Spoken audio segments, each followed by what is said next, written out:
Hello, everyone. Sorry, I can not see my. Oh, yeah, thanks, Go. Hello, everybody. Today is the 15th November 2025. We are gathered here today for the 208th session in Mindfulness for Beginners in English, conducted by Nisaran. I would like to warmly welcome Venerable Homagama Dhammakusala to the program and everyone who's with us via Zoom and anyone who may be watching via YouTube or listening to our link later on. And our program, as usual, will commence with the in-session practice of mindfulness. This will be followed by the talk on today's topic, and we will finally move on to any reports we have received and then on to any questions if we have time left. To begin today's session, I now invite Venerable Homagama Dhammakusala for the in-session practice of mindfulness.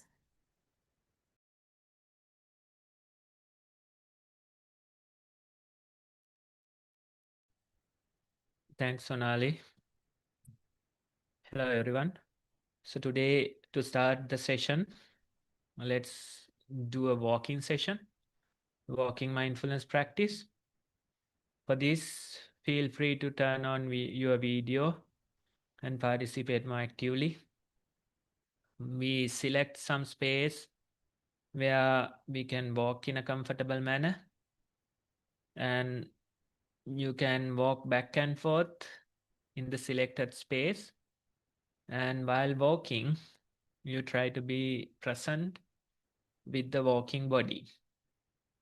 Various sights you might see, you might hear sounds, thoughts come and go.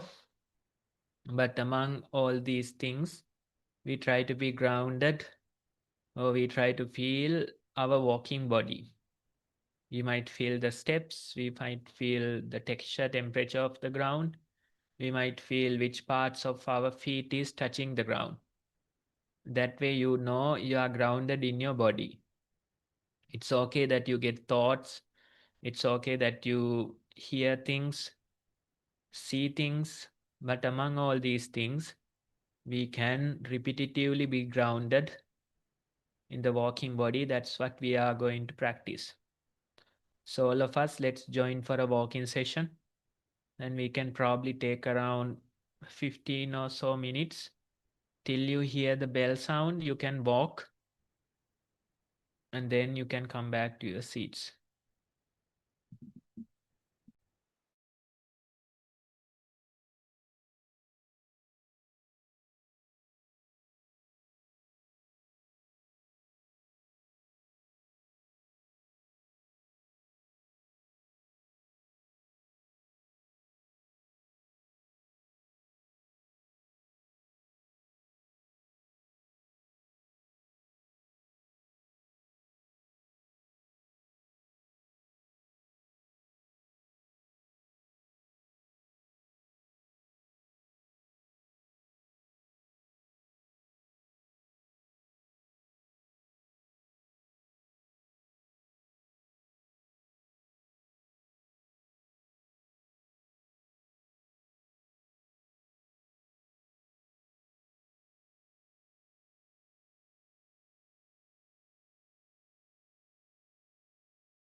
Okay, everyone.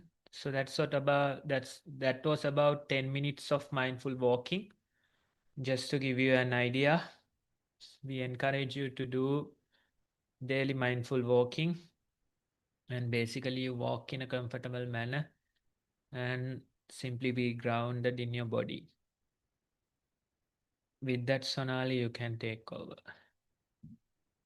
Thank you, Bante. We move on to the next item in the agenda, and that is the talk on today's topic. This is a continuation from last week's topic, and the topic goes, eat the bugs, and why are frogs so happy?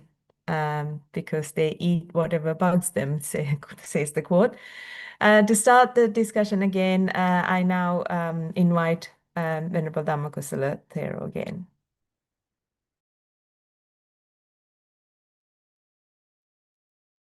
Okay, everyone. We'll take some time to discuss the given topic. Now, in your mind, various things bugs you. Various things irritate you. That's how things are. Maybe for one of you, it might be something that irritates. For me, it might be different. So that way, in our minds, we are irritated most of the time. And in this practice of mindfulness, we talk about restlessness and remorse in mind. Basically, a monkey mind. Your mind is restless all over the place, and certain fears, certain kind of frustrations, these things are also there. So that type of a mind most of us have, and it's a dangerous situation. It's a dangerous place to be in. When you have a monkey mind, when you have a restless mind full of remorse, that's not a comfortable place. That's why most of the things irritate you. That's why most things bugs you. Let's say when you are alone, if you don't feel comfortable in your mind, that's a sign maybe you are in a bad neighborhood. Your mind is a bad neighborhood. Due to that, you feel fearful. Due to that, you feel irritated. You try to find outside distractions to comfort you. You try to find outside people to comfort you, right? So that way, when we are dealing with a monkey mind, when we are dealing with untamed mind, it's not easy. The life is not easy. This restless mind that's full of remorse is always giving you trouble, always irritates you, always bugs you. And it's a difficult place to be in. And most of the people, they don't even know how to recover from this. That's the saddest thing. You can have a difficult mind, you can have a monkey mind, but at least if you know how to recover from that, then there is hope. But for most people, the awareness is not there. They don't know the solution. They are not aware about meditation, about the practice. So as a result, their lives, they become even more difficult over time.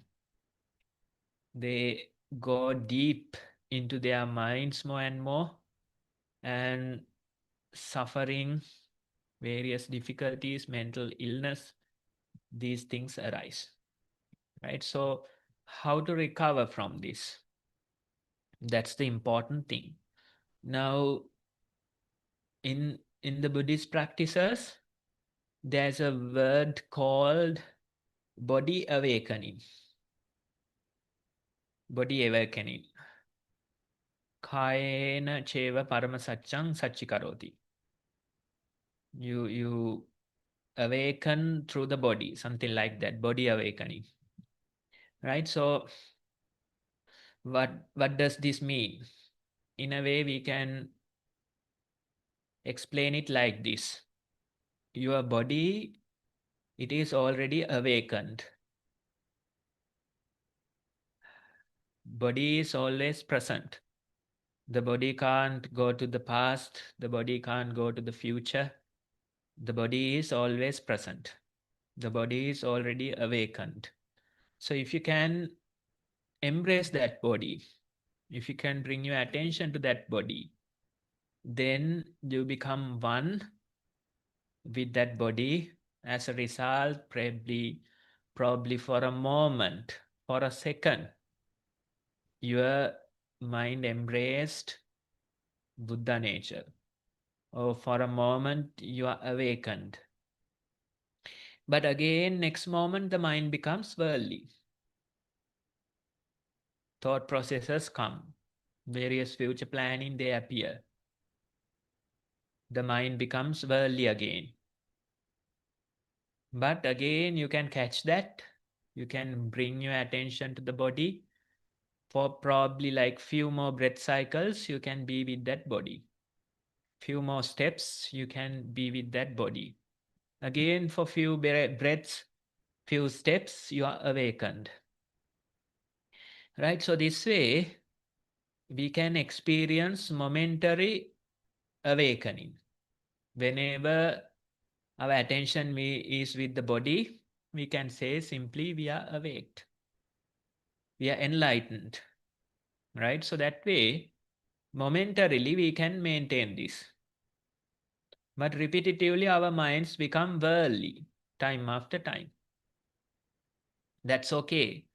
The practitioner is encouraged to embrace that momentary enlightenment.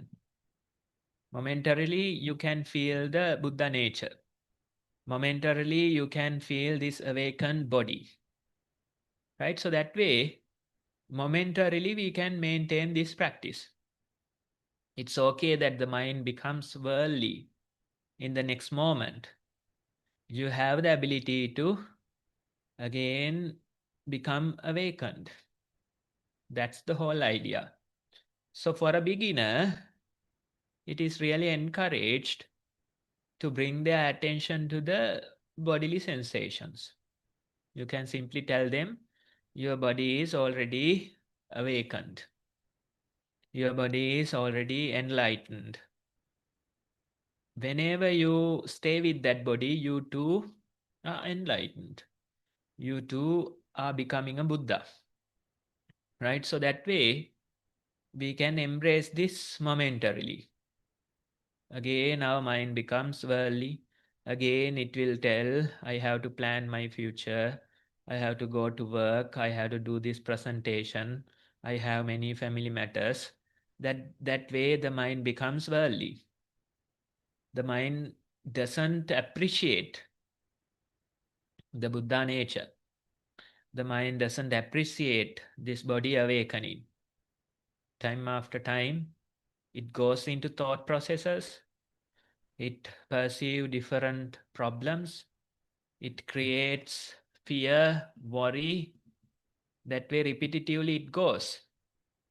But the very potential most of us have. If you ask someone, can't you be mindful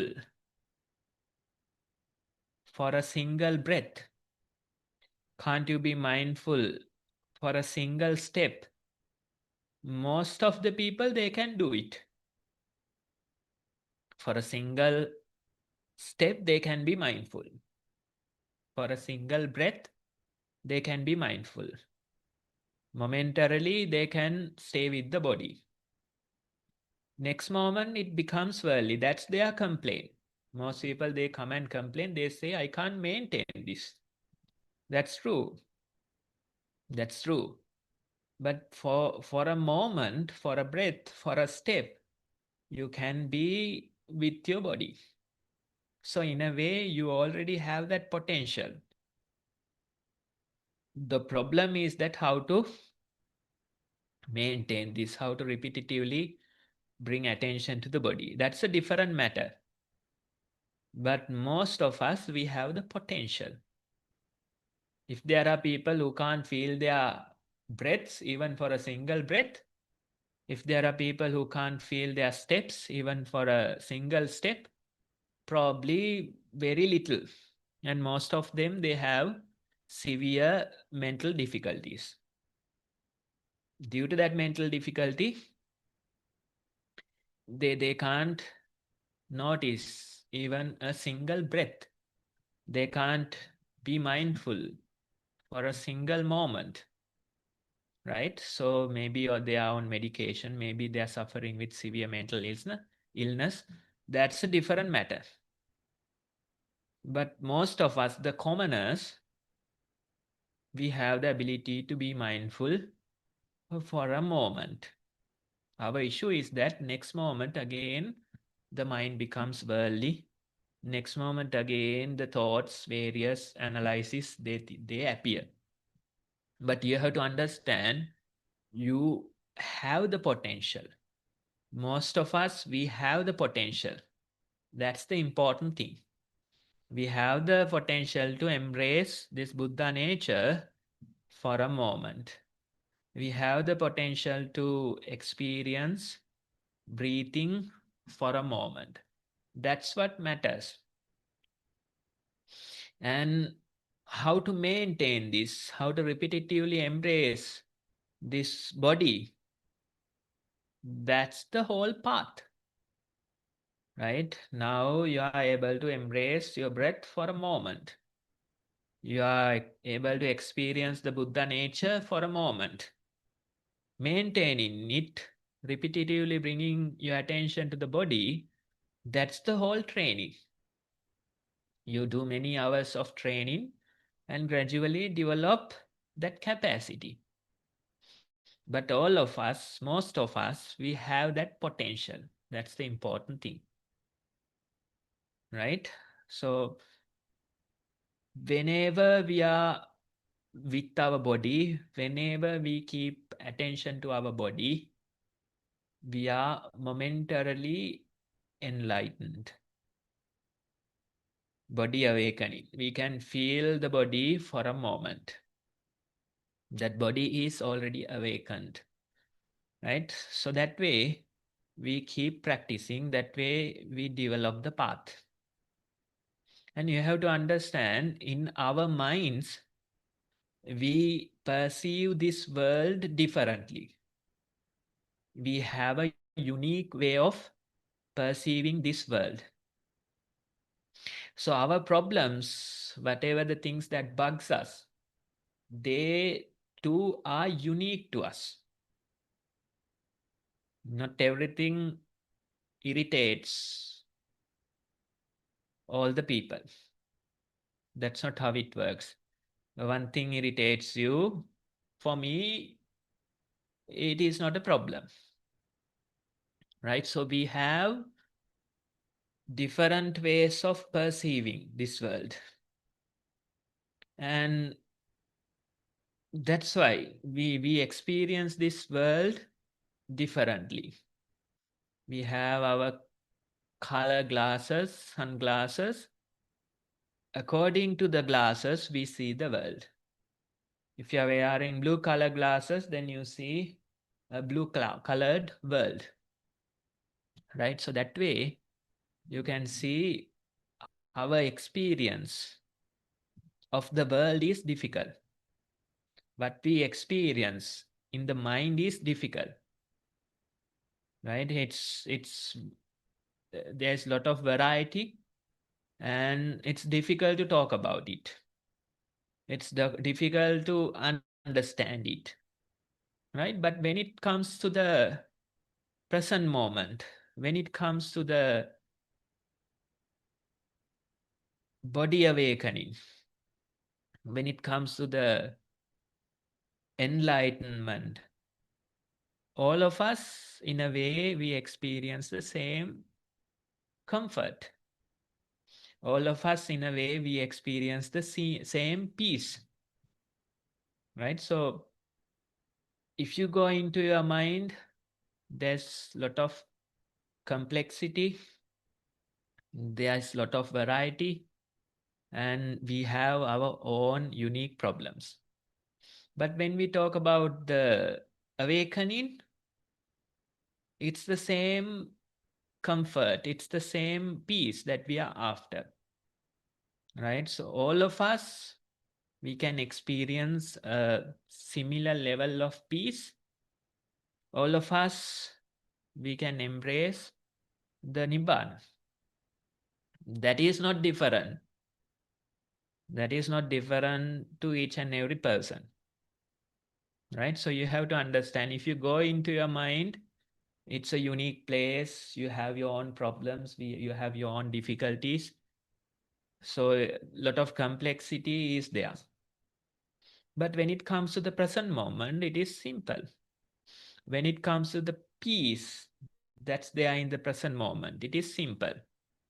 And all of us, we can experience the same peace.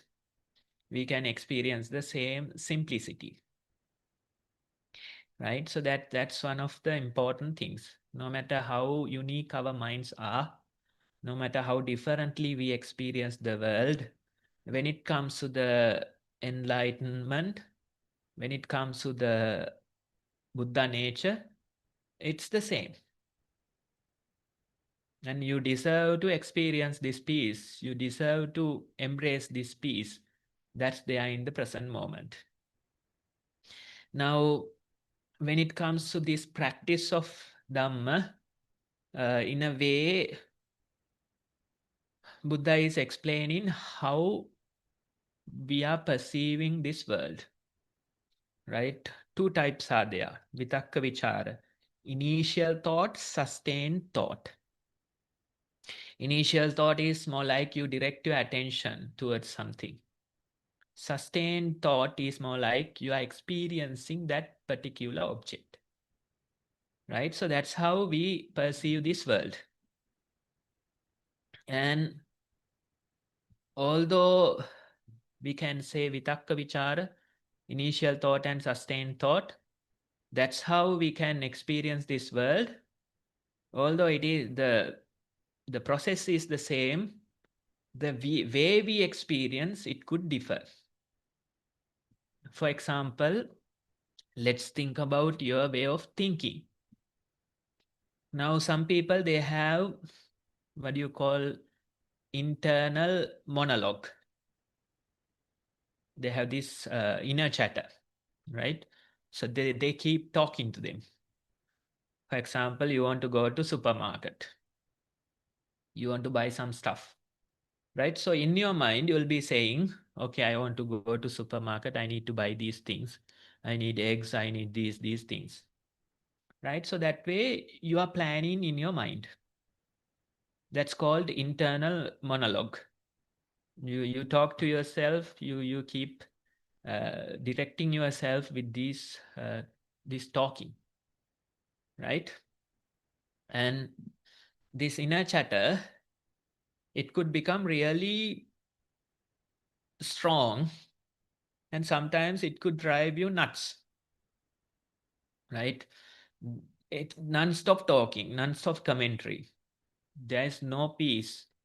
You don't experience any peace within, right? So that very talking, that very way of planning, that very way of dealing with the world can become a real problem.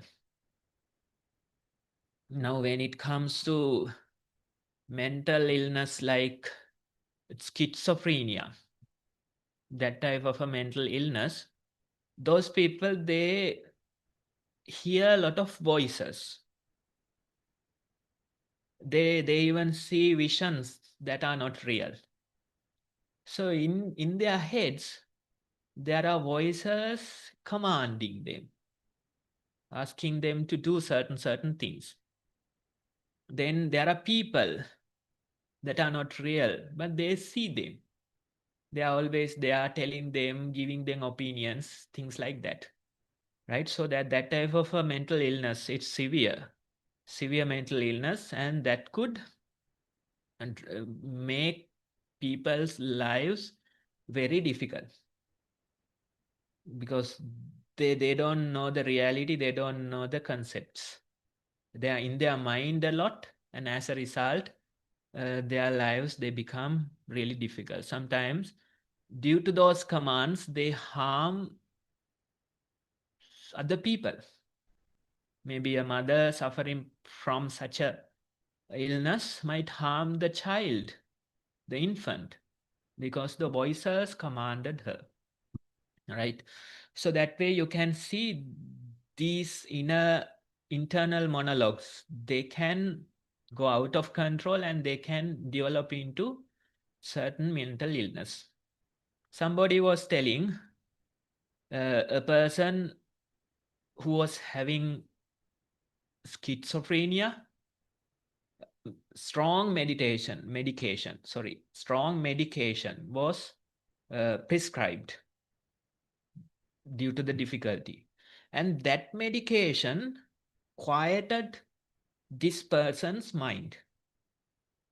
Earlier, a lot of monologue, lot of talking, lot of commentary, the voices, and this medication, it clears everything. Strong medication, and that medication clears the mind.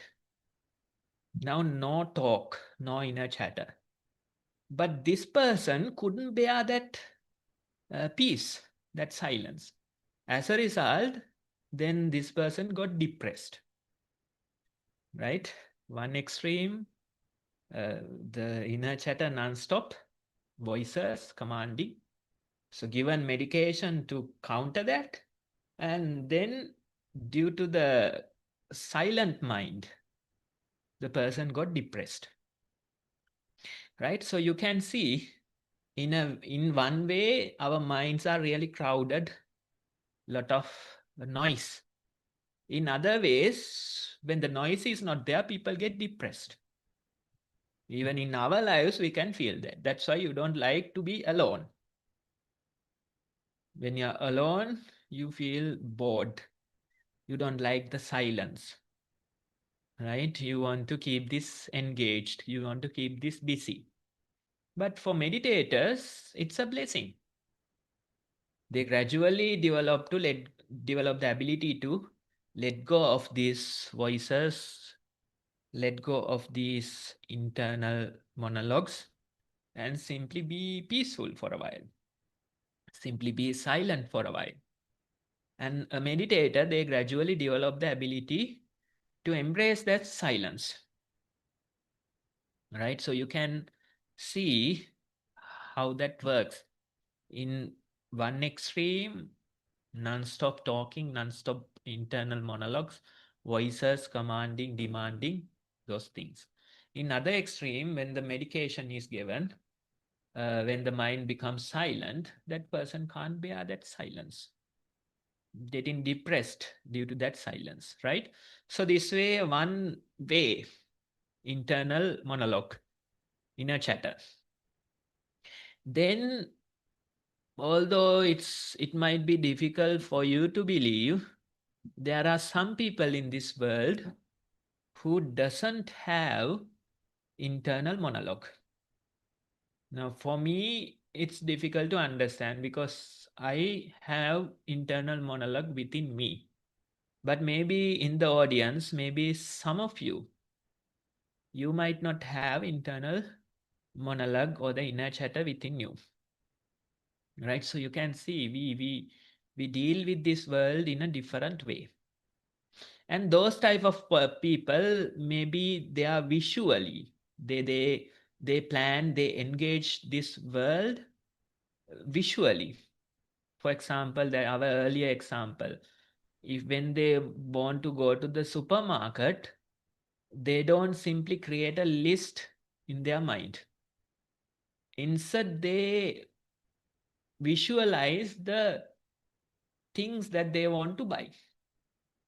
Maybe visually they plan it.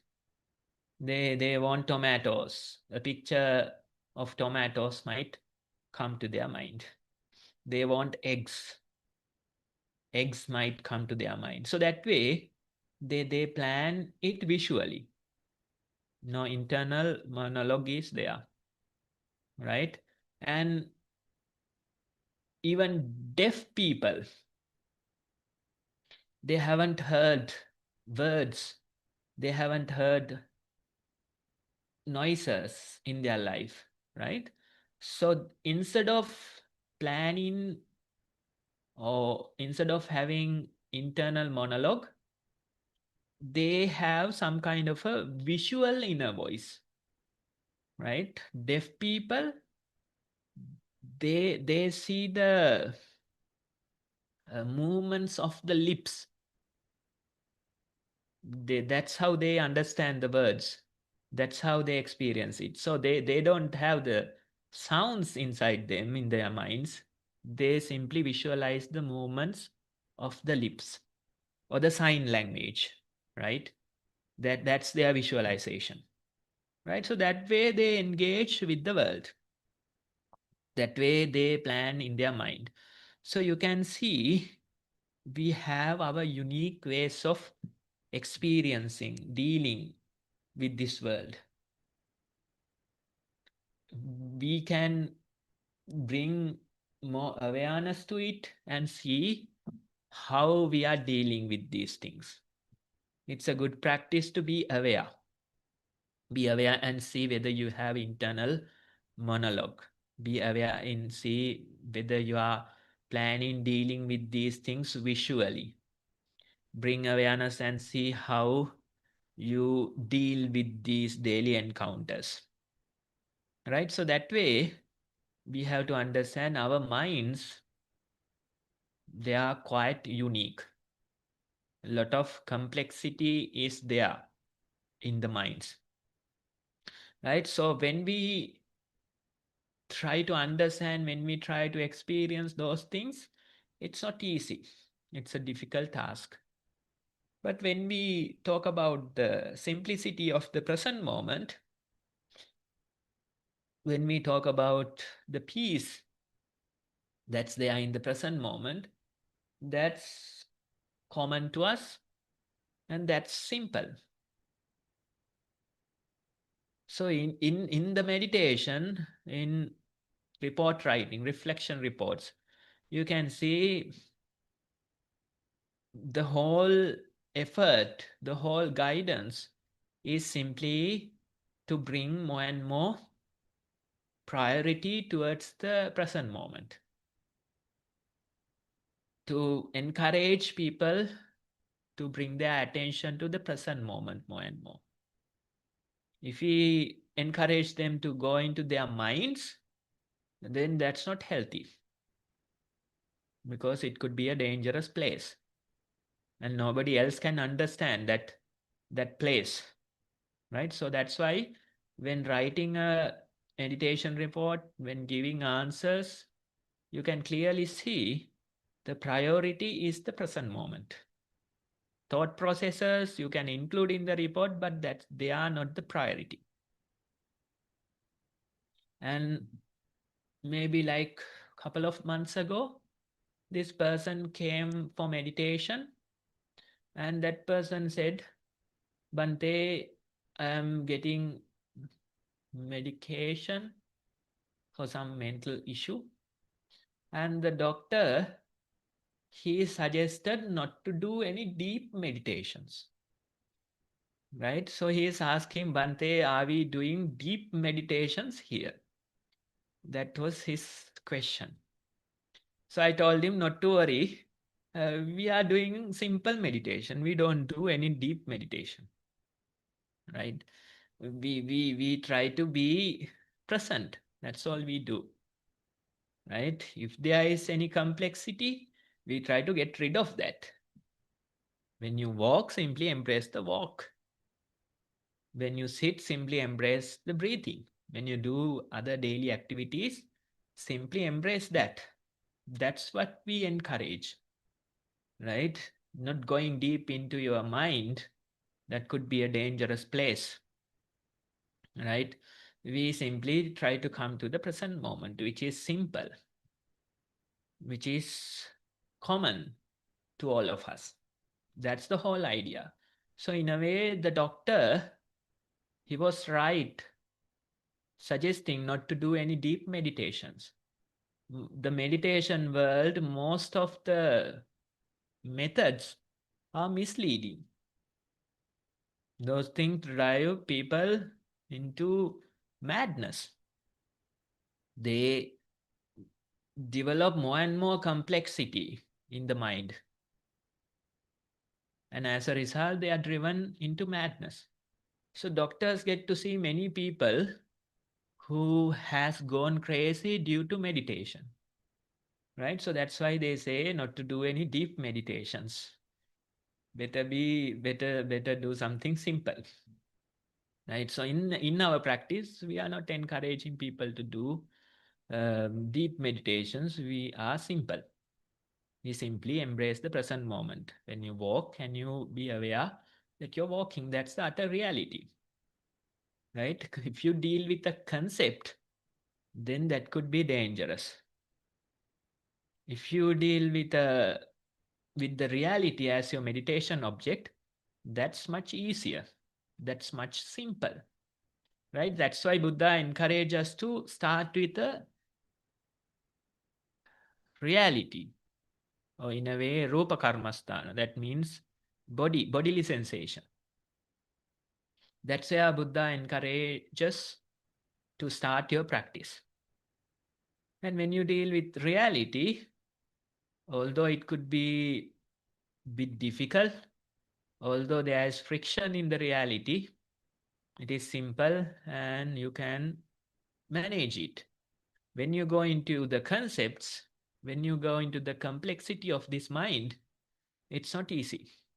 It's difficult and nobody else can understand what you are perceiving. Right? So that way, we try to develop this ability.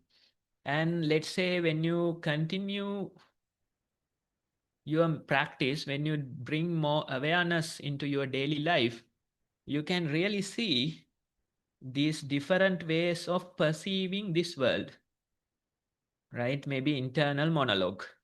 You bring awareness and see whether there is internal monologue within you. You bring awareness and see whether you are planning this world visually.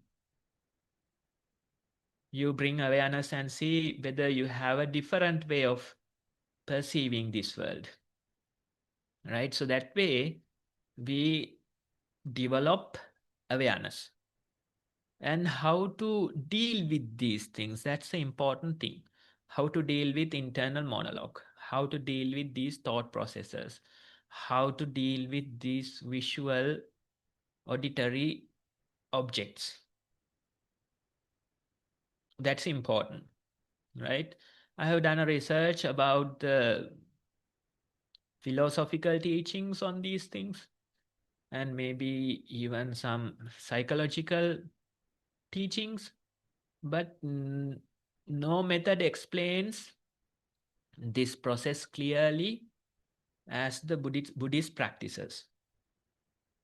They know that internal monologues, thought processes are bad, but how to overcome it? That question is not answered. Hinduism, they come close to it.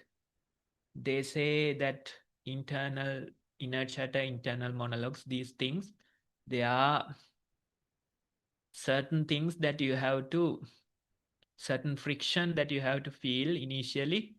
But in your meditation, when you go into absorption, you can get rid of these things. That's their solution. But you can do that temporarily. When you go into absorption, these things are left out.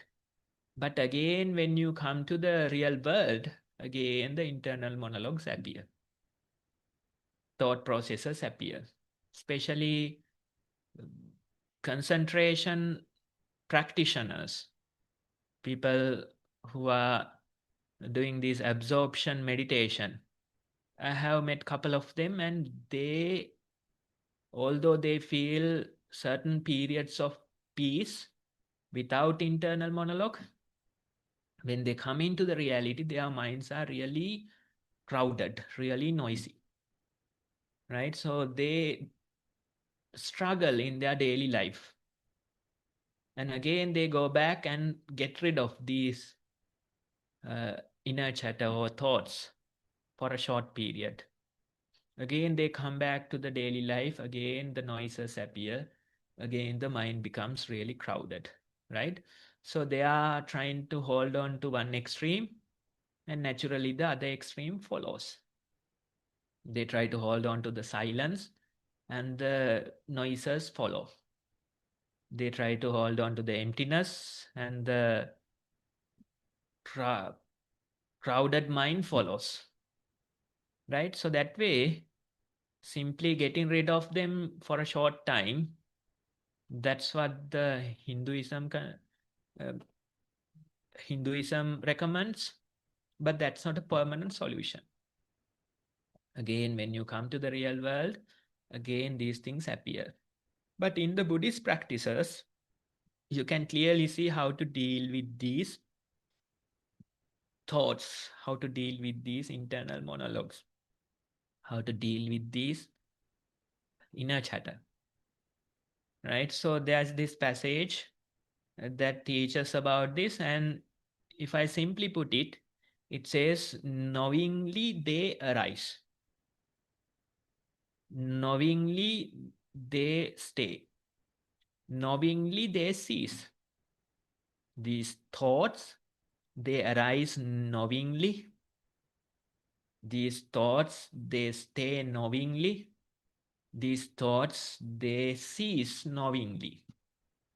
That's the whole way of the practice, right? So you simply become the witness.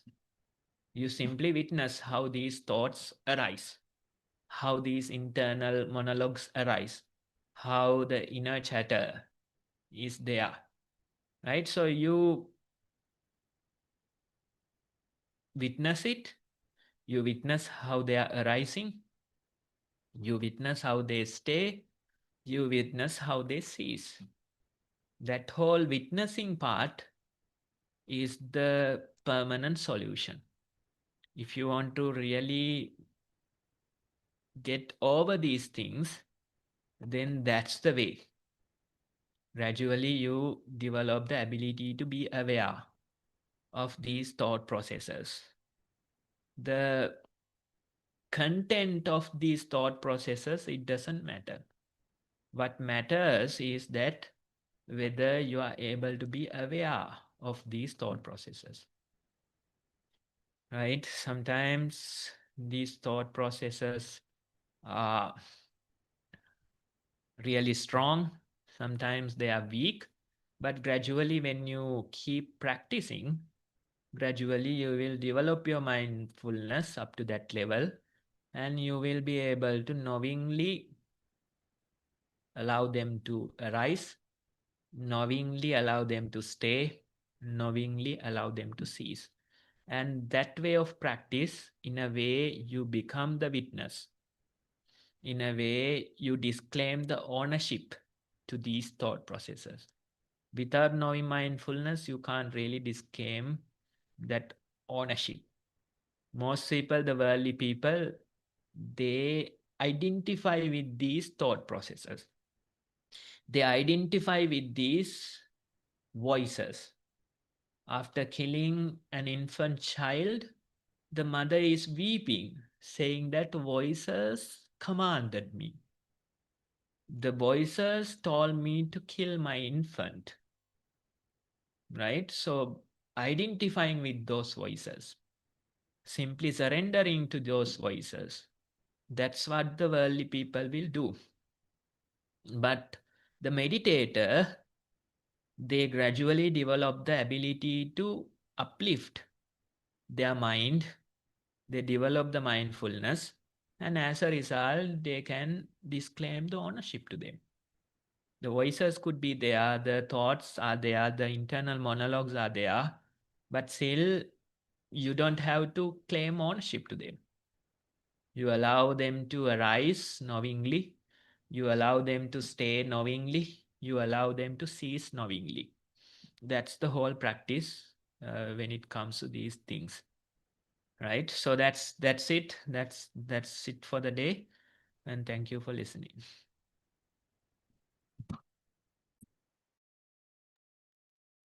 Thank you, Bante. That is a good topic that we could all benefit from, how to be aware of our inner chatter and how to manage them. Right, so now next on the agenda is the reports we have received to present to Bante, as well as if we have time to move on to questions. So to start this, I now invite Anupama.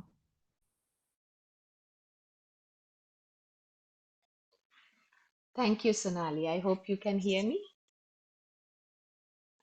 Um, Hello, everybody. It's nice to be back for another session of Mindfulness for Beginners. We have got 3 reports today and a set of questions.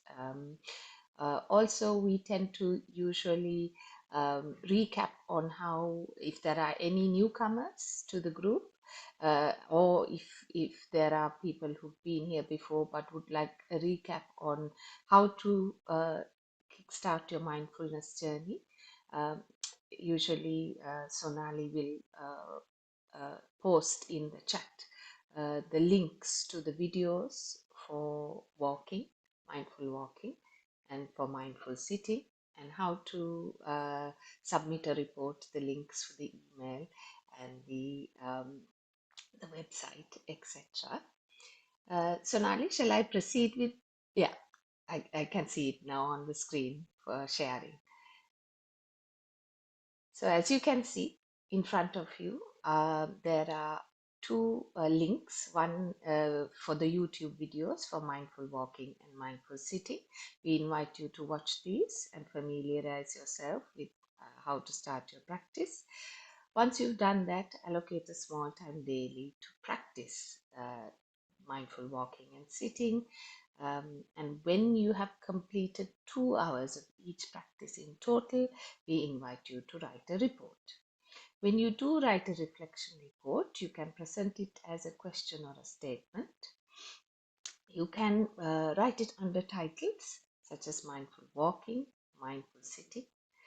You can describe what you felt while walking and sitting and what you recognized as you were walking and in the sitting posture through mindfulness. You can describe the prominent sensations. For example, we did a walking meditation today. So you could write about the texture of the ground underfoot, the pressure points on your soles, how your body weight shifted from one leg to another, etc. Similarly, for mindful sitting, you can list the prominent sensations felt.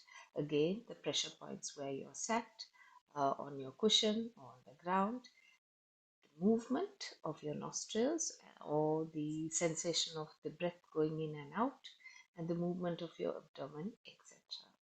Once you've written the report, you can either use the Google form or email us the report. And once these are it, Bhante will kindly give his guidance on this, which will be helpful to us all to continue improving or evolving in our practice. I will now start with the reports. We have 3 reports today. Report number 1. Venerable Swamin Wahanse, mindful walking.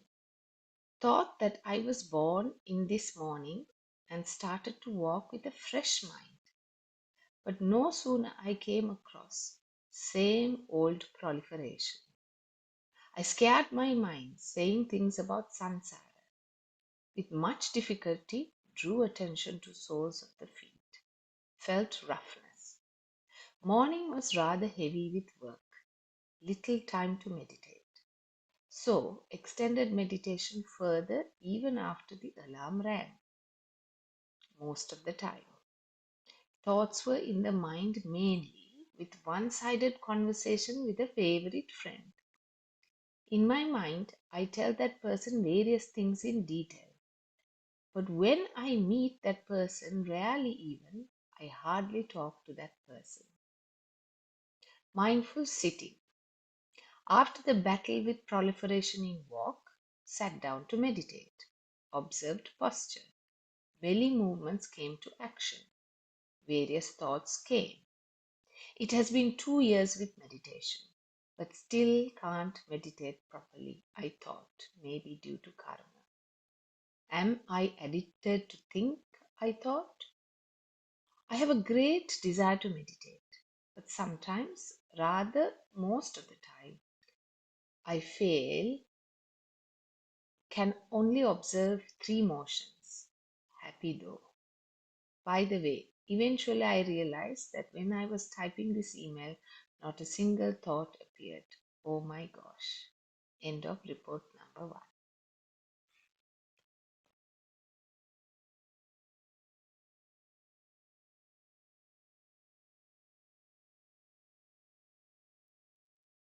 Yes, now you can see the nature of the mind. Although you demand it to start fresh early in the morning, soon the same old proliferations they appear.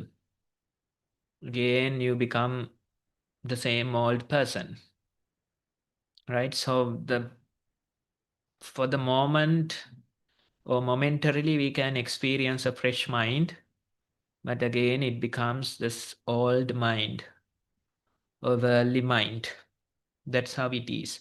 And many things are there. Imaginary friends are there, one-sided conversations are there, right? So simply being aware of them, it's important. That's the whole idea of today's talk. They can be there, but can you be aware of them?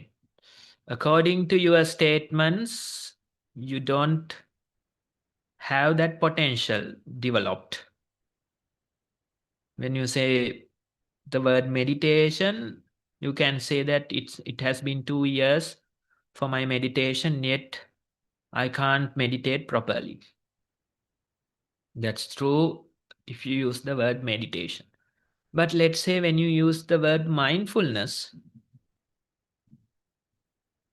then that approach is different. We say don't meditate, simply be mindful. That's the whole advice. So when it comes to mindfulness, you can see that one-sided conversations you have noticed.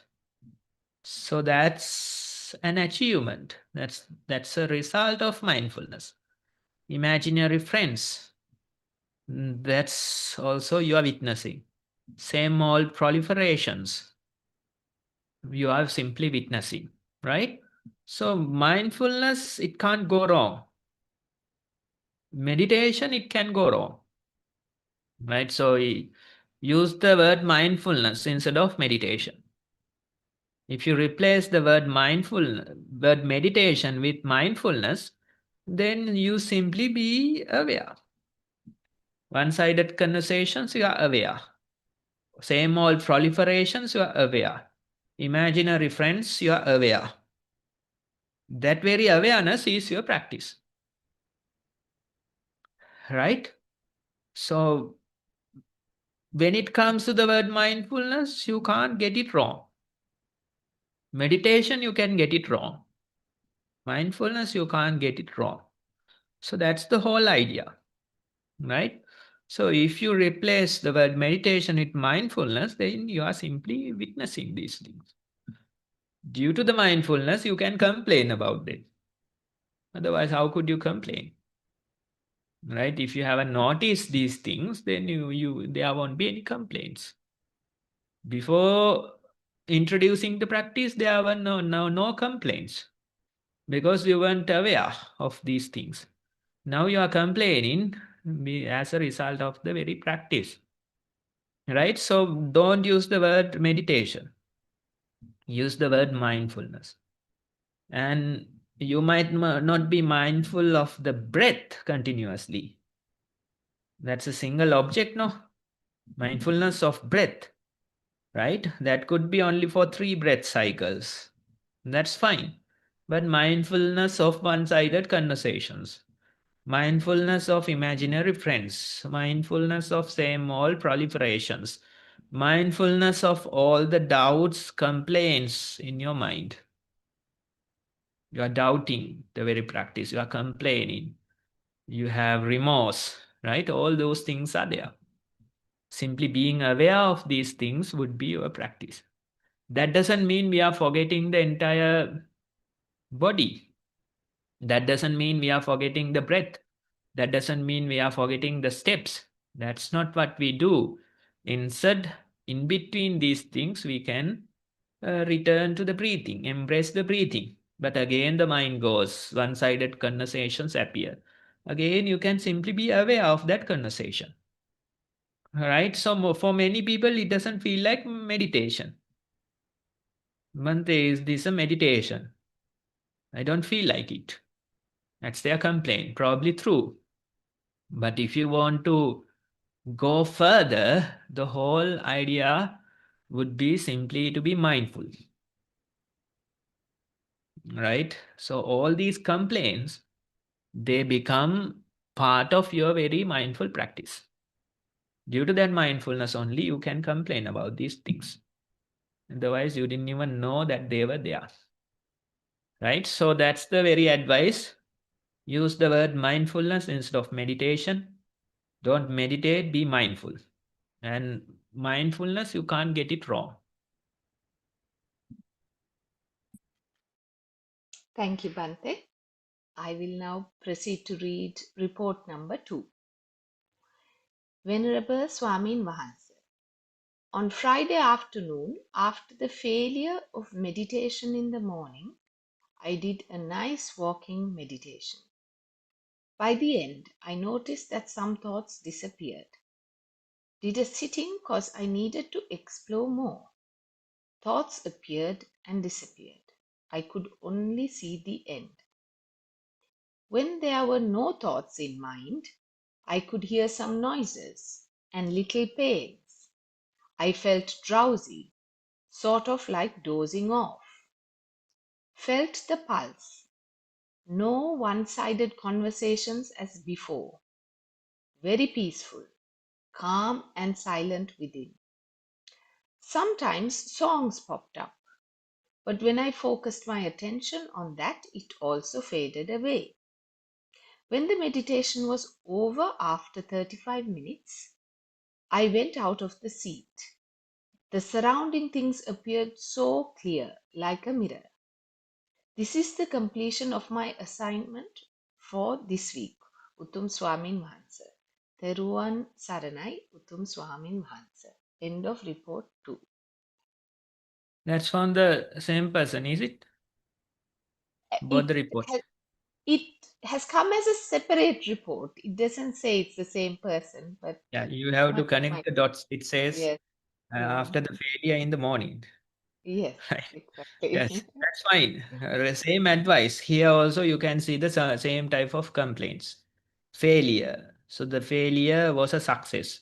That was our initial comment. Right? Then whatever the thoughts, whatever the things that you notice, those things become your practice. Right? So don't meditate, be mindful. Mindfulness, you can't get it wrong. We'll see what comes in the next week's report. If you use the mindfulness instead of meditation, I'm sure most of these things become part of your practice. Thank you, Bante. Report number 3. Teruvan Saranai Bante. Like earlier, there is no urge to share experiences, even though the practice's effects are inspirational. When it hears I think it says, when I hear others share their experiences, why is there no urge to share? Fades away, as it has gone through those experiences like others. It's like no urge to break the silence and tell things in detail, as it knows that whatever arises, that fades away, including the thing that checks what's happening for a report also fades away. But it doesn't come to any conclusion either, as if such arises that also fades away. Teruvan Saranai Bante, end of report 3. Yes, so you have the confidence in the practice, no doubts are there. So there is no real, or otherwise we can say like this, sharing your experience is not a must when you reach that type of a level. No doubts are there. You are confident about your practice, right? So sharing experience, it's not mandatory. It's not a must, right? But you can hear that other people are sharing similar experiences. So simply being in a Dhamma group helps. Listening to the discussions helps, right? So that way you keep engaging with a group and you simply continue your practice, right? So it's progress, no doubts, you have confidence, it's progress.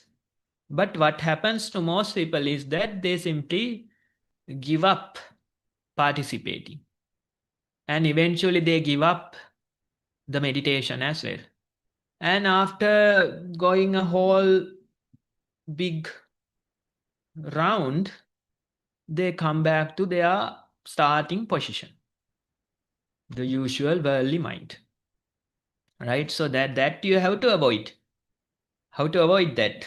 Only being in a Kalyana Mitta group. Even one time, Venerable Ananda, he came to Buddha and said, Bhante, I see Kalyana Mitta as 50% of the path. That's what Venerable Ananda said. Then Buddha said, Ananda, you are wrong. It's not 50%, it's 100%. The whole path is Kalyana Mitta, right? So you have to have that support. You have to have that foundation. Otherwise, what happens is that you are confident in your meditation. You gradually drop joining these sessions and you meditate on your own. And after a while, you even drop the meditation. And after going around a whole round, you come to the same starting position. I have seen that happening to someone. It was like, waiting for an accident to happen. You can't help it. You can't, influence them. They have their own karmic nature. They have their own stubbornness. So you can see it's like an accident that's about to happen. Right? So they start their meditation, lot of energy. They go through this whole round and they come to that same starting position where the worldly nature. Right? How to avoid this trap? The only way to avoid this trap is simply being among Kalyana Mitra, being among practitioners, right? Listening to these discussions, listening to other people's meditation reports, right? That way, if you can continue for few years, even few decades, then that's how you can develop the path, right? So you have reached a good level. You are confident in your practice. You have no doubts. That's good. But what happens is that if you simply give up on everything, then eventually you will go back to your original starting position. Remember the status where you started your meditation. Remember that mind. You will eventually return there, right? So you become noble and you keep practicing. Gradually again you become worldly and end up there, right? So avoid that trap. The only way is simply to continue with a group. Isolating yourself is not good, right? So you might not be writing your own report, but listen to others' reports. You might not be participating in a discussion, but be there and listen to a discussion. That way you have to encourage yourself. That way you have to keep engaged to avoid this trap. This is a good level. It's progress. But that very progress becomes a hindrance to your practice. So you have to deal with it carefully. Thank you, Bante. That's the end of the reports. However, we do have a set of questions for Swami Nuhansa. I think we have about 8 minutes. Can I read them out, Bante? Set of what? A set of questions have been sent through. Shall I go through them one by one? Okay, sure. Questions for Swamin Wahanse. Number 1. Oba Wahanse gave me an assignment. That is to observe thoughts as a CCTV. I tried to do that. I noticed as I keep on observing, my mind began to proliferate and dragged my mind to various topics that drew my attention, such as jokes, music, impress others, show off my value to others, future successes imagined, past sorrows and victories. Actually, I was unable to do the assignment. I wanted to see an end, but it never ended. Maybe I'm not mindful enough. My mindfulness is not strong enough to do this experiment. I beg, apologize, forgiveness from Oba Wahanse. That's one statement. Number 2, Swamin Wahanse, I encounter songs going in my mind, mainly during morning time. They are irritating in my mind. This is a trouble. Please help me. And there's a last question, Bante. I study various YouTube educational videos based on the topics related to day-to-day life and philosophy, meditation, sermons, podcasts, English language. Do these help to create proliferation? Shall I avoid them and meditate only with a sermon and a discussion per a day as in Nisarana Vane? Theruvan Saranai Swamin Wahanse. End of the set of questions.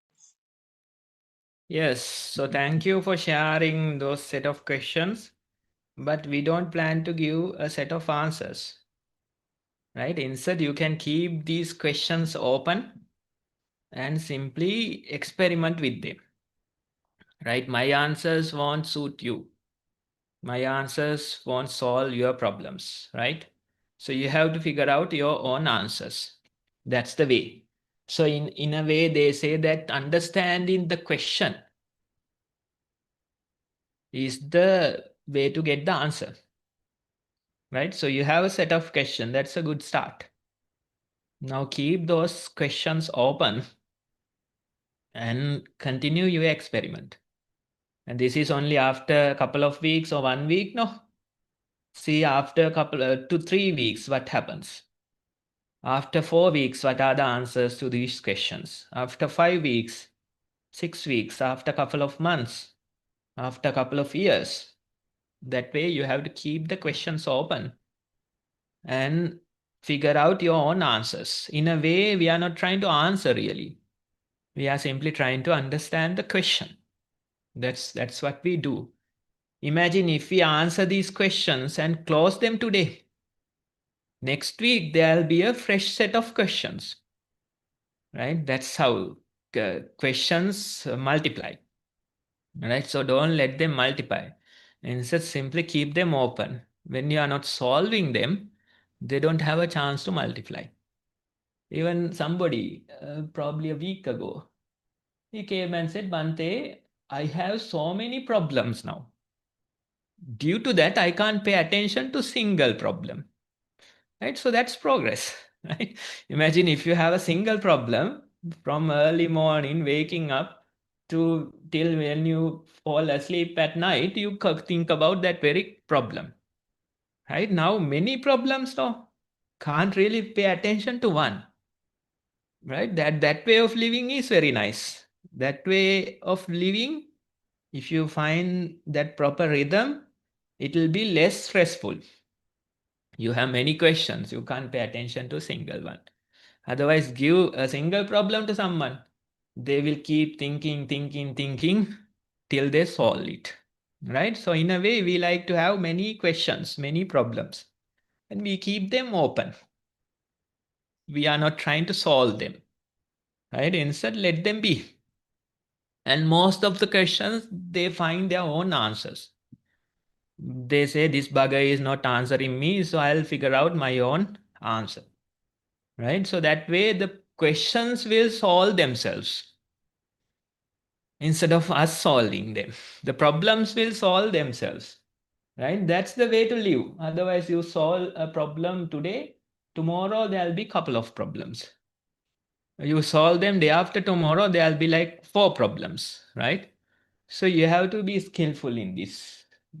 We are not trying to solve them. Keep the questions open. Let them multiply. And when they multiply, you can't really pay attention to a single question because there are so many questions. And that way we keep experimenting with this. And that's the whole idea of the practice. It's not the answer, it's not the solution that matters. What matters is simply to understand the question properly, right? Understand the real cause behind this question, right? That's the very idea.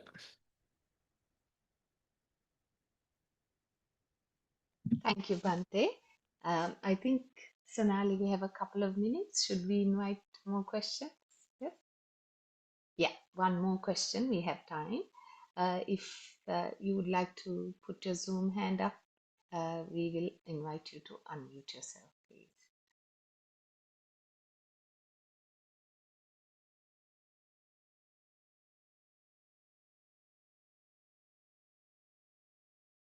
I don't see any Zoom hands up at the moment. So that might be the conclusion of questions or comments for today.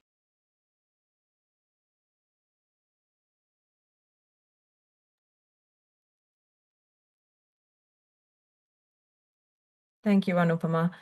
Looks like there are no hands, so we will move on to conclude the session today. So thank you, Venerable Homagamadhamma Kusalathero. We, as your usual guidance, is very helpful to all of us, and we look forward to the session with you.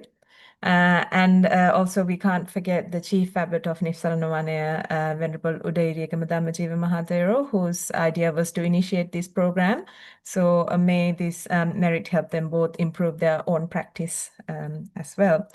And thank you to everyone who participated via Zoom today with us, and anyone who may be watching via YouTube, or anyone who may be listening later on from our link at the Nissaranavanaya.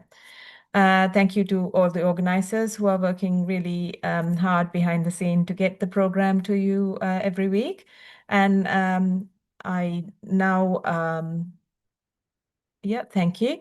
And I now will end the session. As usual, we will meet 1 p.m. at Sri Lankan time. We have all got used to the new timings now in the UK as well, so and Australia. So it's 1 p.m. in Sri Lankan time all the time. So I wish everyone a happy and mindful week ahead.